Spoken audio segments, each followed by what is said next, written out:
कोण आहे? कुठे आहे? अहो चला लवकर पकडा त्याला. काय चोरलं ग?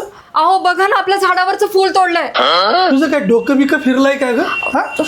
झाडावरच्या फुल तोडणाऱ्याला तू चोर म्हणतेस आणि एवढ्या मोठ्यात ओरडली की जसं काय तू घरात शिरलाय. आज घराबाहेरचं फूल तोडलंय. उद्या घरातल्या फुलावर नजर पडायला वेळ नाही लागणार.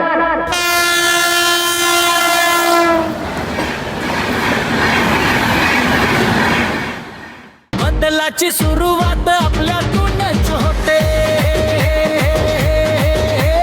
मंडळी तुम्हाला पटतंय ना? मंडळी तुम्हाला पटतंय ना?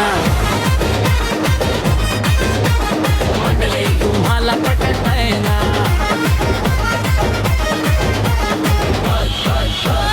मंडळी तुम्हाला पटतंय ना?